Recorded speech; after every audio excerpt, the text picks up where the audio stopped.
Hello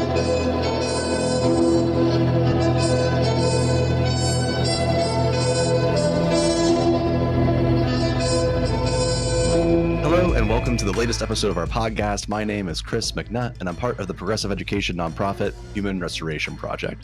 Before we get started, I wanted to let you know that this is brought to you by our supporters, three of whom are Kevin Gannon, Anna Wentland, and Daniel Holman. Thank you for your ongoing support. You can learn more about the Human Restoration Project on our website, humanrestorationproject.org, or find us on social media and YouTube. Today, we are joined by Nawal Qarooni. Nawal is an educator, writer, and adjunct professor based in Jersey City who founded and operates NQC Literacy, a consultancy firm serving pre-K through 8 school leaders and teachers in holistic literacy instruction, equity-driven practice, and family engagement. She also serves on several committees, including the National Council for Teachers of English Committee Against Racism and Bias, evaluates manuscripts for Reese Witherspoon's LitUp program, and advises the Library of Congress Literacy Awards Advisory Board. Her recent book, Nourishing Caregiver Collaborations, Elevating Home Experiences and Classroom Practices for Collective Care, is a deep dive into how educators can celebrate and elevate students' families while encouraging shared reflections and connections to what's happening in schools. So thank you for joining us today, Nawal. I am so thankful to be here with you today. All right, so let's dive into this thing. I'm really excited to talk to you about the book because I think that family collaboration is something that many educators, including myself when I was teaching, really struggle with. It can be kind of a difficult process. It's something that a lot of folks aren't trained in. It at first, at least for me, it's just very awkward to have to call home and talk to folks and invite people in and learn more about their backgrounds as well. So I really appreciated how this book is very reflective and interactive. There's a lot of activities for thinking critically about students' families and bring in that perspective. So I wanted to open up by talking about Khen, which is the metaphor that you use throughout the book. It's at the beginning of every single chapter. What is that? How does that relate? How does this just kind of structure the work? Well, when I was thinking about myself and what holds me and what grounds me, I do often think about objects because my family didn't have much from their past because they're immigrants and they didn't bring much. They came before the 1979 Iranian Revolution and then didn't know that they were going to stay because then the revolution happened and they never migrated back. We're not one of those families that has, tons of family heirlooms, but what we do have, especially because my father's side of the family, most of their items were lost in the Iran-Iraq war that was subsequent to the revolution in the 80s. And so what we do have are few, but really important to me, kilims. And these kilims are super wonky and irregular and handmade and often vegetable dyed. And each of these kilims tell a story. The person who created those gilims may have looked out of the windows and seen a cow, or might be, telling a love story that they're thinking about while they're doing the weaving. And so you see these random objects or these kind of telltale signs of different storytelling in the rug that holds you and grounds you. And I thought to myself, this is how education should go. It should be grounding and natural and personal and also flexible and nimble and, not packaged and from a factory, but tailored to the person who is creating it and for the people who are right. So, and that they're meaningful. And so that is how I kind of anchor my teaching pedagogy anyway. Yeah, I think that makes a lot of sense, as the book is very much it's nuanced, right? There are a lot of different things in this work. I keep reaching for it. I was going to grab it because I just have to have something in my hands. So there's just so many different parts of this work that really dive into ways that we can think about classroom practice differently when it comes to literacy, but also family engagement. But I really appreciate how in the work, if you're listening on the podcast, I'm holding up, there's a table. There's a bunch of different tables and reflective activities. It's very visual. And something that I was kind of taking away is that the design of the book itself is reflecting that Khen kind of aesthetic, I guess, or vibe. I think, was it your cousin that designed this? That's right. It's beautiful. I love how colorful it is and easy to read. I hate boring looking books. So this is exciting. Thank you. That was also important to me. I think so much of how we learn is visual, or for some people, and it is important to digest better. And she did an incredible job of just mirroring that experience. So with that said, let's talk a little bit about just some overall themes and topics that you discuss within the work. So one thing that I noticed is that the framework of each chapter is essentially divided into a bunch of different, I suppose, like keywords or verbs. So reflecting, honoring, connecting. Hmm. And as I was reading through those different verbs, Hmm. the one word that really stuck out to me was the word exalting, which is a word I don't typically associate with education, let alone families, at least in this context. So could you provide a little bit more detail on what it means to exalt a family? I really love that you identified that, because it's one of my favorite words, especially to use with families, because I hold families on a pedestal. I put families higher than anything when it comes to what's the most important for us in terms of um, how we get to know our students as educators, when it comes to why things matter, because a family determines that and shapes and crafts that for their child based on their own experiences, often with education, formally and informally. And so if you have a family that has typically excelled in formal education, they will operate differently than a family who has felt alienated from the traditional school system. And they will operate differently from a family who had a totally different system in a different country. And they will operate totally differently if they don't feel part of the fabric of the community that their child is in, right? All of this is determined based on the caregivers, but we don't recognize that, nor do we like typically think about that when we're approaching and getting to know just the child, right? So it like makes up so much of the child. And exalting because, you know, all families have been teaching their children strong literacy skills and learning skills, regardless of the formal education. So much of this work is around, debunking the myth that education is synonymous with classroom teaching. Uh, and, what is authentic literacy practice versus schooled literacy practice? If I think on a continuum, schooled literacy practice being like worksheets and or isolated words on a class list weekly, versus authentic literacy like knowing the word defenestrate because you are a Dungeons and Dragons or a Magic the Gathering fan, because that's like an authentic practice, and so that comes directly from my son, right?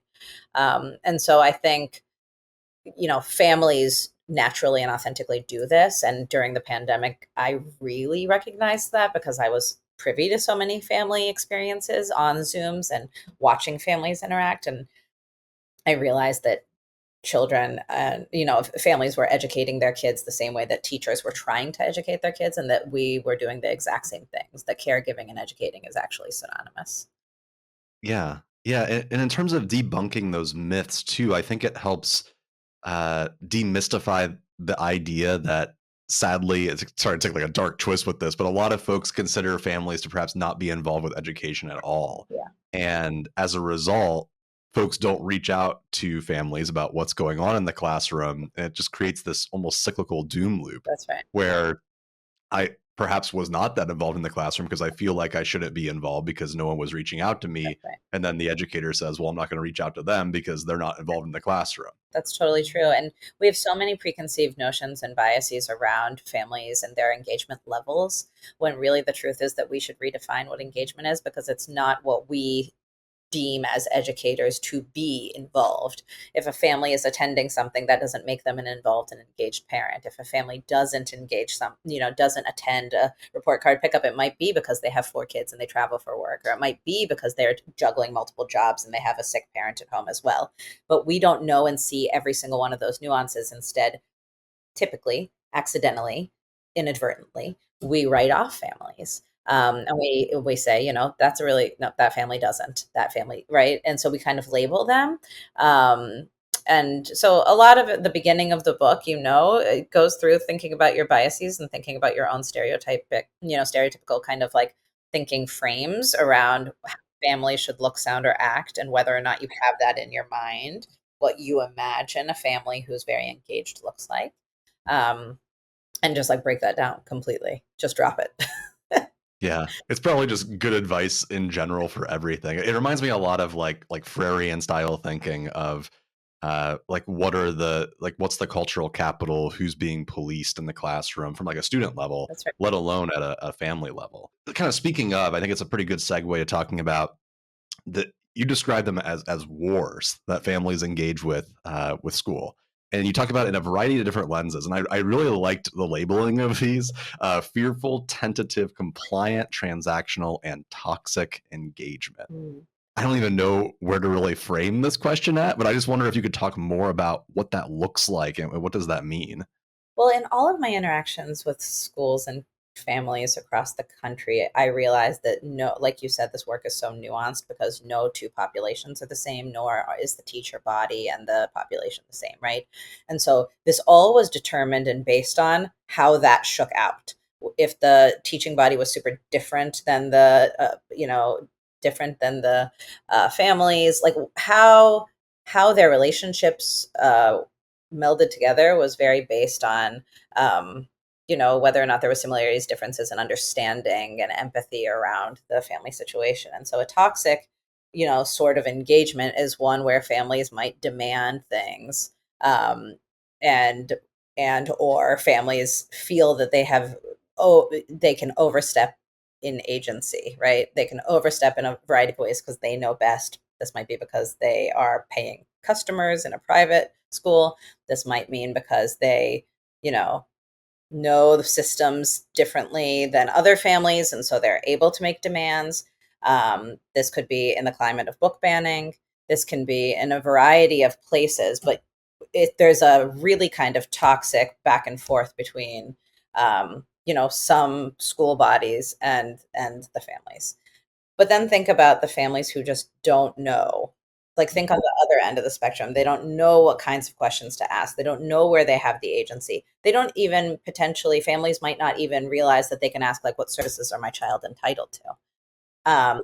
Which is why, like, I give a whole bunch of questions to give to families around agency, around process, around individuality, so that they know what kinds of questions to ask other than, like, how's my kid doing? And we just don't want the transactional kinds of engagement because we know that relationship building is like the core of all good teaching, and that extends to families. And so those labels are meant to have teachers and districts admin think about all the ways that families might engage and where you want to fall on the spectrum. Where do you want your families to fall? And I think the heart of it all is constantly remembering that we want the same things for children. Like, we want the same things for, like, our goals are the same, but somehow these barriers are up. And the barriers might be up for a variety of reasons, whether that's because the families feel at a deficit, or the families feel very entitled. And so how can we bring down the barriers? When I was interviewing in Chicago for the original point of this project was that I was, piloting this program in Chicago public schools with funding and during the pandemic.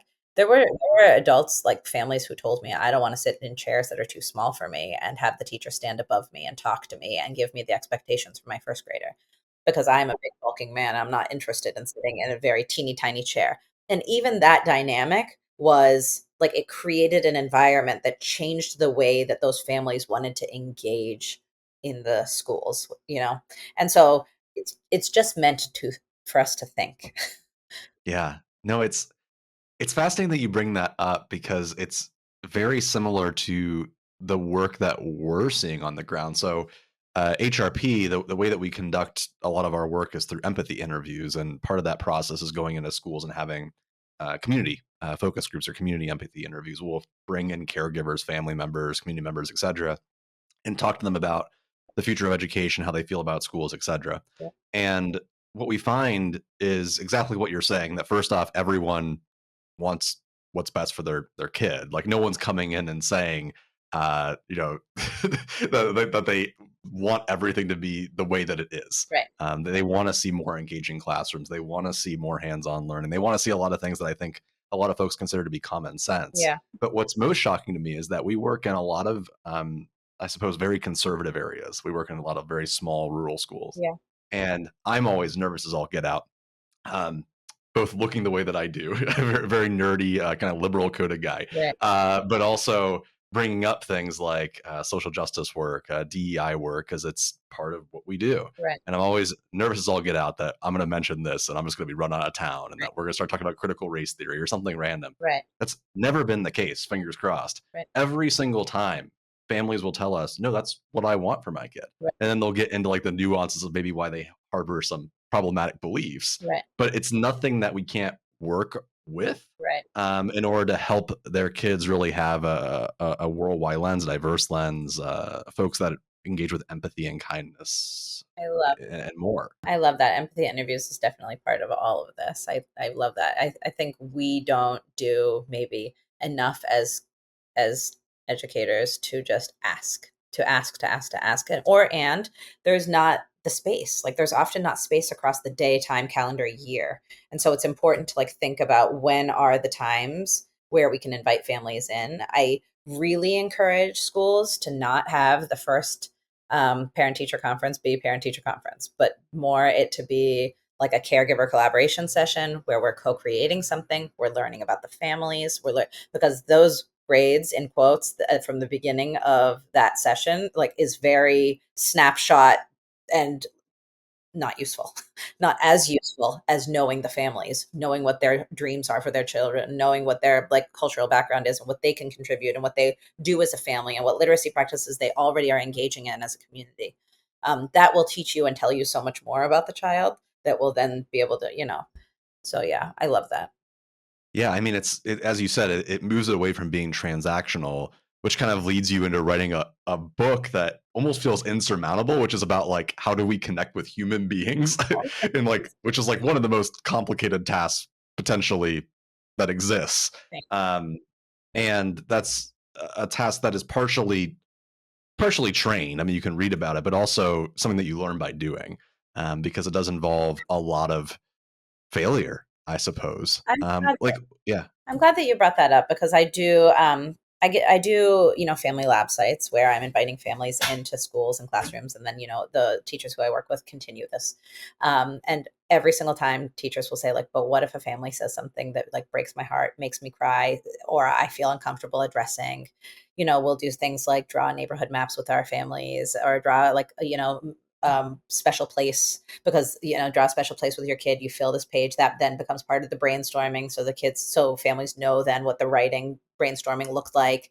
No kid has a paper that's empty because they're sitting there with their family members and or they're like going down memory lane, right? And there's always something that's like kind of emotional, and there's failure in that, and or there's like discomfort in it. And every time the answer is just like, okay, then you sit in it. Like then you sit in it and you reflect. I mean, there's not much more to do beyond when you connect with humans, there's like discomfort in it, and there's going to be, but if there's like a safe place for it and there's a place for families to come and say and do, the reward will be reaped much bigger than maybe potentially the like mini discomforts around like we didn't have a bed, we don't, there were a lot of things around that the teachers felt discomfort around, but it wasn't uncomfortable for the families potentially to share. It was just like sharing the reality. And then, so it's eye-opening, um, nuanced, important, emotional, of course, because when you're dealing with families, it's like always emotional, I think. yeah. I would imagine that the co-creation of those activities as well and framing it around kind of learning by doing or experiential learning, whatever you want to call it, opens up the door for a more caring conversation. Because when it is transactional, and like, for example, you're calling home and saying, so and so has an F in the class, whatever that might be, you're you're really much creating like a dichotomy where it's teacher assigning kid label, That's right. as opposed to it just being, oh, here we're engaging in dialogue together. There's no purpose of this beyond just the connection. And I would imagine that would lessen the chances that you would have kind of an adverse or kind of toxic relationship, that develops early on. It's kind of like an evolution of the idea of call home and say something nice about the kid at the first week of school, toward let's have an event and actually like bring people in and really engage with them. Totally. And they're really low stakes and they're really kind of there. I say at the beginning, there's no right or wrong answers. This is just joyful. It's just to have fun. You see palpably like everybody's shoulders go down because the families think that they're like on test for what they're supposed to like learn or create or do. And it's like not that. It's actually just like a joyful creation of something. So I brainstorm all these ideas with teachers. We're like, what are the family lab site co-creation, like little opportunities across the calendar year that we can look at your curriculum, look at what you're going to be teaching, and or craft these little experiences in addition to the other things that we do typically and traditionally. We're not throwing the baby out with the bathwater. It really is kind of a collectivist approach of all these different things because you'll catch different families in different ways. You'll meet different families in different ways, just like we meet the needs of all of our students in different ways. And the coolest thing to see is people on the internet running with these family lab sites after I work with those teams. I mean, it is so fun. It makes me want to cry. It really makes me want to cry. I mean, I feel like it really meets people in the moment. I mean, I would imagine just practically that a lot of especially younger families are not using their phone. Like they're not calling in.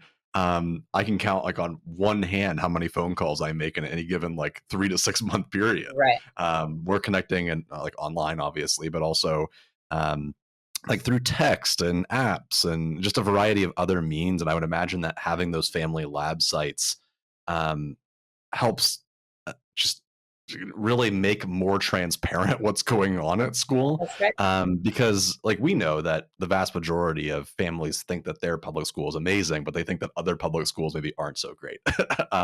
That's just the general opinion.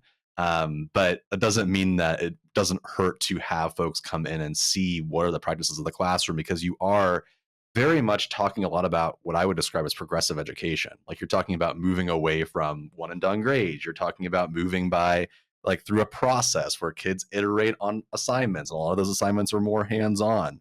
So it's the caregiver connection isn't just so parents are involved, which is important, but it's also that we can change some pedagogy and invite families along in that process. Yeah, it's like a layered sneaky way to say these are also really important values in education. And those values, by the way, are often lived out in families and family experiences by walking down the street and looking at a mural and noticing lots of different things and asking questions.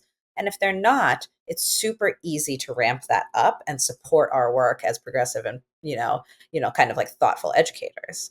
Uh, someone who has no time, someone who only has like the commute to school with their children. What are the things like when I do these? Part of this has been really interesting because now I do a lot of family facing work that's not educator facing, but now I'm like meeting with families and libraries and different like kind of refugee organizations. And like I'm working with families in a bunch of different ways. And so families will say things like, but my kid is stuck to their phone. How can I communicate with them then? And how can I build communication during a time when my kid is constantly on TikTok? And so we think about what are the literacy practices that kid is learning in those moments, and what are the ways that a family can engage with their kid in that way that is boosting learning still. And so I love to just engage in the practice of really simple t-chart, like what do families do all the time with their kids, or what do interactions look like, and on the right hand side, what learning is happening or what learning could be happening. And you can name it down to like the standard for schools and districts that need to go there. But you can also do just like this is nonfiction learning, this is fiction learning, this is conflict resolution, this is empathy building. Like families who go to a sporting event with their kid, families who are going to a soccer or a play, right? Like what are the things that happen in those moments that then can translate into really awesome writing in the classroom, really awesome thinking, right? Like there are but families need that confidence boost and that validation, and teachers need to know that all families are doing that, even if it's like dysregulation, even if it's emotional dysregulation or your perceived, family dysfunction. Like if you, because I don't want that to get in the way either. And it seems like, at least in my experience, once you crack that code, you have more family involvement in your classroom than you really know what to do with, Yeah. which helps from a systemic level when it comes to things like projects. Like, for example, I would all the time have folks come in and talk about the work that they do. They would help work on projects with kids. They would volunteer many hours of their time, often more than really I needed, to come in and work with us, which was really beneficial to me as a teacher because Just pragmatically, you'll never have more well-behaved kids because kids don't mess around with other kids' parents usually. But also, they learn a whole lot because it makes it more real world. This is a person who's not an educator typically. There's someone who just lives in the quote unquote real world, and they're explaining a very similar concept to hopefully what I was talking about the day before. Yep. And it just adds a lot of legitimacy and credibility in addition to having that family connection, which is so important. That I think that so much of it is looking at your calendar across the year, looking at your units, looking at all the things, and then figuring out when you can have families in, figuring out when you can invite. And so, like, when you can invite families in a very kind of low level ask that feels like little, like here's a little invitation, or a bigger one. Like, are you going to have them involved in a project or an activity in the building? Or are you going to like think across your year so that there are lots of different opportunities in different levels and like amounts? To really like tap into the expertise of like the whole adult community, because then every teacher says to me, it's wild, there are more like collaborative partners. It's like I have all these other teachers, because then that call that you're making to the parent is not in isolation when you say like, by the way, this wasn't turned in, and or it's been becoming a pattern, because you know that parent pretty well, you know all the things that are happening with that parent, right? I always give the example of when we moved from Chicago to Jersey City, we had kids in different schools. So I experienced the transition to a new school in a bunch of different ways. And I had an experience where my daughter was like being I had to drag her down the sidewalk to get her to school, and she didn't have the right color tights, and she was super upset that she didn't have her uniform. And the teacher did not even know that like we were living out of bags for several months as we were like transitioning between houses and waiting for like a place to live with our family of 6, right? Um, and there wasn't even like a conversation. It wasn't even like, what is your living arrangement? How are you living? What is it? How does that affect this child? Is she like an only child? Is she one of 4? Oh, she's squeezed in the middle. Like these are all things that like you need to know about your kid. And or right, like versus another school where it was like there was an entire conversation. There were forums, there were like, Google forms, there were all these like, how can we create a sense of belonging? Like there was a lot of, and so this is completely up to you. This is like within the locus of control of your classroom, you know? Um, so yeah, it can look a lot of different ways, and it makes for a very different experience for the child. So speaking to that, this is probably a very loaded and complicated question, but I would imagine that part of what makes this work easier is when it scales into the culture of the building, as opposed to it feeling like all of that weight of involving families rests on one teacher's shoulders. Yeah. How do you help schools slash how do you feel like this book can assist educators in bringing more people into that conversation so it can be a shared task Yeah. as opposed to it just being like your my thing that we're doing? Yeah, that's a really good question. It's not super loaded because now I've been doing it for long enough to know where it takes off and where traction happens. It happens when there's an excited cohort of teachers with a supportive administration behind them, because they need time to think alongside each other about different invitations that can exist, and then they have to try it out. They have to like spend some time thinking about the systems that exist and if it's working or not, and maybe tweak it. They need to think about the language that they use in the classroom, so like caregiver conferences or like guest reader we're not saying anymore. Instead we're saying like guest storyteller, because how might you inadvertently be like alienating someone who thinks that the word reading like sends up red flags, right? Which has like happened in my spaces. And so, and so they need time. And so you need administration to like be on board and to say like, this is a project that is part of we're weaving into the fabric of our school. But I have found that year after year, if you have a small cohort of teachers doing it together, potentially like reading the book or thinking about it together, at least, doing some, then the showcases make it so that their colleagues are interested in joining. Because what we do is, of course, showcase this across the year in so many different ways. There's been like really, really cool collaborative projects with families that then lead to like little QR coded conversations that you can scan as you're walking by, so you can hear the families interacting with their kiddos, and you see the actual like, you know, labor come out visually in like totally interesting ways that people are excited about latching onto. And so after 3 years, there tends to be like full school shift if you start with a tiny cohort that's dedicated. Yeah, the coalition of the willing is a very strong group, and it also helps too with the sustainability of the impact, right? Because as you invite more people into the fold, if one of those folks retires or leaves to join another school or whatever that might be, all of those practices don't go with them, because that is always the fear of any kind of cultural shift, especially, I mean, obviously like these huge positive systemic shifts, Yeah. that because they all rest on one person, it then disappears. Yeah. Um, yeah. So with that said, I'm curious about like what's the big picture. So you've written the book, you're working with all these different schools. Like what's your why of doing this? Where do you hope this goes in 10 years, 20 years? Like what's the big picture aspirational question that you're hoping to um, remedy or solve? Oh my goodness, that's such a good question. Yeah. Was that There's on the the loaded list? Was question. that on the list? Oh my I don't goodness. know. I did not. Okay. I what I really hope is just for schools, like it would be amazing to me if all pre-service teachers read this, so that number one, it was part of the way that we learn to teach. My why is very much families should not be disconnected from knowing the children. And they are part of the collective care framework that we need to collectively grow strong critical thinkers and amazing humans, right? And so families are part of that work. I think that it would be a win to me if family engagement was redefined completely, so that no school in the country believed that family engagement was attendance, and no school in the country believed that family engagement was picking up, a report card. Or because when the definition is defined from the school, that is incorrect. I want the strength to always be an unapologetic reverence and an unapologetic positive regard for families, recognizing their cultural capital and the funds of knowledge that they're bringing, figuring out how to better teach the students as a result, the children as a result, because we know them so deeply, and then it being a cycle of care. Like that is my hope. I don't know in practical terms. I think at the very minimum, we all need to shift language, and we all need to shift, our invitations. We all need to check our biases around families. Like we need to look at our texts to make sure they're representing all kinds of families and family structures. Like these are all things that feed into the work.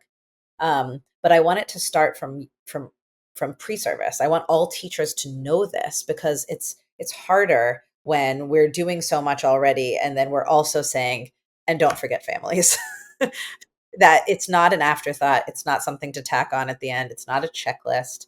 And that was like part of the publication of this book. There were companies that wanted it to be publication companies that wanted it to be publishing houses, a checklist, like this is how you engage with families, but it's just not the work. The work is nuanced. It's very journalistic. It's very, um, it's like heart driven. Um, and I'm like speaking as a mother of four young kids who have like experienced so many different school situations. And like, what do you want for your own children? All children are our children. And speaking to pre-service teachers, I think I don't know how far down we want to go down this path, but what's interesting about what you're saying is that, I mean, a really common critique of teacher preparation programs is that they are not, I guess, realistic enough or grounded in reality. Like they're all theory based. Total. But at the exact same time, part of my personal fear of that is that the way that you would shift back to a more pragmatic style of teaching and learning in pre-service is not typically towards what you're saying. It's toward the more transactional, like if a kid, starts speaking too loudly in class, how do you get them to stop, as opposed to how do you learn more about them? Right. Because that it is not a checklist, but yet so much of education is formulated in checklists, Right. and that behaviorist mindset is so intertwined into how school systems operate, especially pre-service, kind of like disciplinary policies. One of the most horrifying things I've ever done is I went back and got my career technical education certification. So I was teaching for about 10 years. And I went back and got a digital design certification. And as part of that process, I had to go back to school. And I was in courses with folks who were all transitioning out of more traditional careers to become educators. And the way that those classes were taught made me lose a lot of faith in how pre-service education was working, because it was all rooted in how do I control this space. I mean, we were there were I had to share this one tangent example. We watched this YouTube video where this guy unironically was saying that you should squirt kids with water bottles when they sleep in your class because it will be funny and the kids will laugh at them. And yeah, my eyes were the same way. I was like, I'm sorry, like what are we doing here? Um, and it that like kind of like adultist style, like, oh, like we have all the power, they don't, it's funny, it's silly, let's like control kids and find interesting ways to control kids, is very, very, very different than this idea of like love and care and humanity. I don't know where I'm going with this, but it's just there's something there. I think where you're going with this is, the center of all of the work that we do as educators should be caregiving. I mean, even in pre-service, like that's a shift that needs to happen. It should, like, caregiving and educating is the same, because if you list the things that families do and you list the things that we hope to achieve in the literacy classrooms, they are the same. Like, they are the same. And that is like something that I think we are like completely missing. If you get this book, if anybody gets this book, it does not need to be read all the way through. You can try the ideas in one chapter. Other than that, I would just say that I have a ton of conversations with Kidlit authors whose books I recommend, that families have been using with fidelity. Like, just listening to these conversations, I have had families reach out to me and say it was so interesting for me and my kid to co-read a book and then listen to the author, because I think really thinking about the round reach of all the different individuals who support growth of children's literacy skills is so critically important.